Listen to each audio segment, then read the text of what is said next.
E aí, pessoal, tudo bom? Essa semana a gente vai falar um pouquinho de criatividade e inovação, que são duas coisas que são sempre associadas ao empreendedorismo e são coisas que muitas vezes a gente acha que não tem muito a ver com a gente, ou que a gente não é criativo, ou que a gente não sabe inovar, o que não necessariamente é verdade. E a gente vai dar uma olhadinha nisso agora. Vamos começar primeiro falando da criatividade. A gente sempre acha que não é criativo. Um ou outro, às vezes, até admite ser. Mas a maioria de nós, com certeza, acha que não é. E eu tenho certeza que se eu perguntasse isso na sala de aula, muitos diriam que não são criativos. Só que nós somos. Criatividade é essencialmente uma coisa que difere a gente dos animais. Só que a gente costuma olhar a criatividade pelo lado errado. Quando a pessoa é criança, a gente costuma desincentivar certos hábitos criativos porque considera bagunça, desobediência, insolência, mas na verdade é só a criança querendo ser criativa. E quando a gente cresce, a gente passa a associar a criatividade somente com o lado artístico, quando não é necessariamente assim. Tem um estudioso da mente humana, né, chamado Howard Gardner. Ele elaborou uma teoria chamada Teoria das Inteligências Múltiplas, que diz que existem vários tipos de inteligência e ninguém é bom em todos os tipos. Pode existir alguém bom em todos os tipos? Sei lá, um Leonardo da Vinci a cada milhão de anos, né?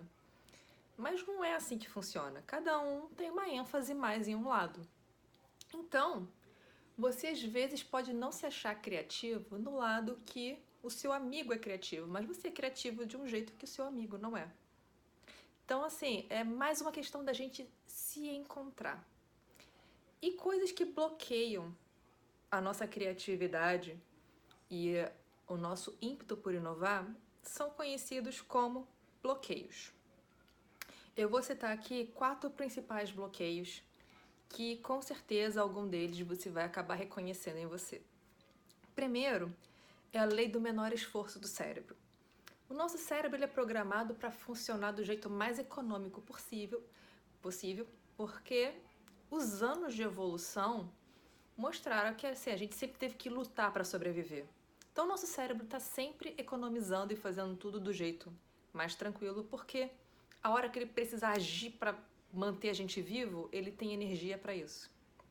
Então, no dia a dia, a gente economiza, a gente sempre faz o mesmo caminho para casa, a gente sempre come a comida do mesmo jeito, senta da mesma maneira. Isso tudo são atalhos que o cérebro cria para a gente ir se acomodando. E isso acaba também atrapalhando um pouco a nossa criatividade, porque se a gente faz tudo sempre do mesmo jeito, a gente não consegue pensar em uma coisa diferente, que é a partir daí que vem a nossa criatividade. Para ajudar a driblar isso, o que a gente pode tentar fazer? Fazer as coisas de um jeito diferente. Se você senta de um determinado jeito para comer, senta de outro. Se você escova o dente com a mão direita, tenta escovar com a mão esquerda de vez em quando. Coisinhas bobas do dia a dia, mas isso já ajuda o nosso cérebro a trabalhar mais e acaba desenvolvendo um pouco a nossa criatividade. O segundo bloqueio de criatividade é o medo de falhar. E esse eu tenho certeza que quase todos nós temos. A gente sempre tem medo de errar, porque a gente não quer errar. É normal, ninguém quer errar. Só que tem um detalhe muito importante, e isso vai para além da criatividade. Quem não erra, não aprende. Se você não errar, é sinal que você não está tentando. Todo mundo que consegue atingir algum objetivo, consegue ganhar alguma coisa, atinge o tão sonhado desejo da vida, tentou por várias vezes, errou muitas, mas não desistiu, continuou tentando. E esse é o segredo, mesmo com medo de falhar, tentar fazer. O medo de falhar vai estar sempre ali, é normal, mas tentar driblar esse medo, porque ele na verdade só está te segurando. E se você não falhar, você não está aprendendo. Quanto mais a gente falha, mais a gente aprende e mais a gente consegue ir longe. Esse é sempre o segredo. Terceiro, medo de crítica e rejeição. Esse é outro também que a maioria de nós tem. O que os outros vão dizer? O que os outros vão pensar? E aí a gente fica com medo e não faz. Algumas pessoas levam isso muito pra vida e começam a viver de qualquer jeito. Também não é assim. Mas é encontrar um meio termo. Você não deixar de fazer aquilo que pode ser benéfico para você, porque os outros acham que não, ou porque você tem medo do que vão falar. Você tem que fazer o quê? Que a gente já conversou nas outras aulas sobre comportamento empreendedor. Calcular o risco. Você calculou, pensou, aquilo ali vale a pena? O risco que eu vou correr, ele tá de acordo com a recompensa que eu vou ganhar no final? Se é um risco calculado, se você pode correr esse risco sem se prejudicar, vai e faz. É nessa que você atinge o seu prêmio. Às vezes você quer fazer um curso de faculdade que a sua família não quer, mas é o que você gosta. Tenta. Você quer fazer um curso diferente e as pessoas acham que não vai dar certo porque isso não é pra você. Tenta. Você quer fazer um bolo diferente e a sua amiga tá falando que você não sabe cozinhar. Você só vai saber tentando. Então, assim, às vezes, que se dane a opinião dos outros. Escutar os outros é sempre bom, mas ponderar até onde aquilo é bom pra você e até onde você não precisa ouvir aquilo. Beleza? E o último bloqueio de criatividade são as desculpas do ego, o famoso eu não consigo. Por que a gente chama de desculpa do ego? Porque a gente nunca quer estar errado. A gente nunca quer falhar. Então, pra gente evitar errar e evitar falhar, a gente diz que não sabe, que não consegue, que não pode. E às vezes pode sim, consegue sim, só que não quer fazer porque tá com medo. Um exemplo muito bobinho, mas é muito recorrente.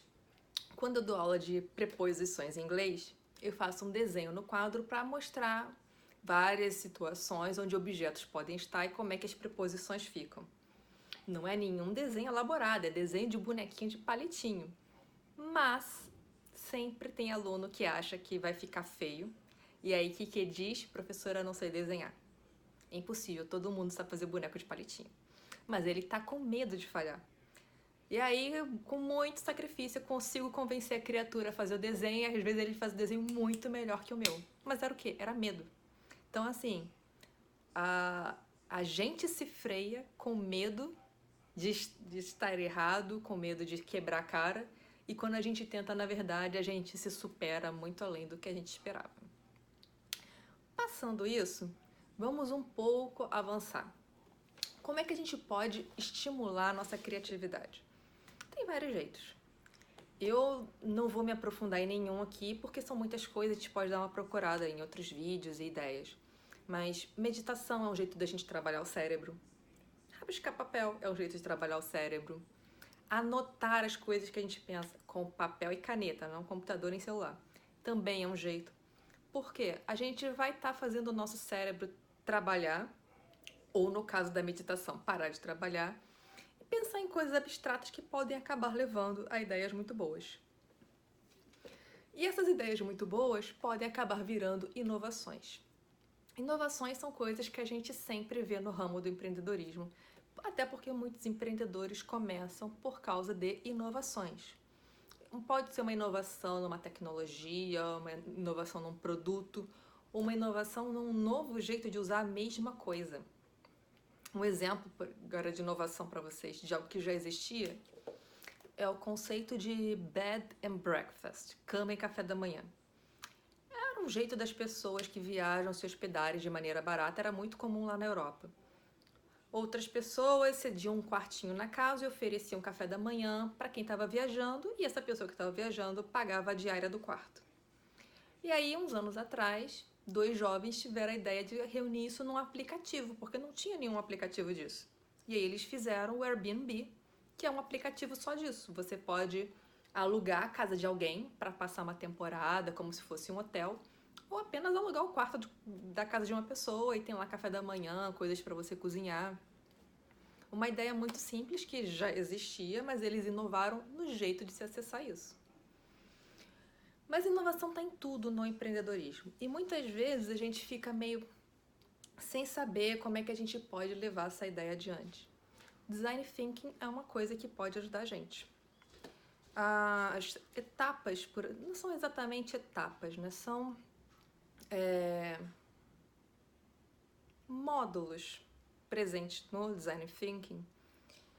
São imersão, análise, ideação, prototipação e avaliação. Por que eu não quis dizer etapas? Porque não necessariamente uma coisa vem depois da outra. Essas coisas podem se encaixar de formas diversas. A forma como ela vai se encaixar vai depender do jeito como você prefere trabalhar ou de como a ideia surge. O que cada uma dessas etapas é? Imersão é quando vocês entram na ideia para poder organizar e pensar melhor no que vão fazer. Análise é quando vocês refletem sobre aquilo para ver os melhores caminhos e se aquilo é viável ou não. Ideação é a fase de ideias, de como vocês vão colocar aquilo em prática. E a prototipação é quando vocês pegam a ideia de vocês e criam um protótipo, um modelinho de como aquilo vai ser. A avaliação é a única etapa, por assim dizer, que o pessoal costuma deixar por último. Por quê? Depois do protótipo, você avalia se aquilo tá bom ou não e se precisa ser refeito. A avaliação é uma coisa que está sempre acontecendo ao longo do processo. Você sempre vai parar e pensar: tá bom? Preciso melhorar? Tem que consertar o quê? Então tá sempre lá, mas a gente usa ela com mais ênfase depois da prototipação. Mas vocês não necessariamente precisam seguir isso, só tem que ter em mente que inovação é encontrar algo novo ou um novo uso para alguma coisa. Isso é muito mais simples do que a gente pensa e vocês vão ter uma ideia disso na próxima aula com a atividade que a gente vai fazer, beleza? Então, até lá e tchau, tchau!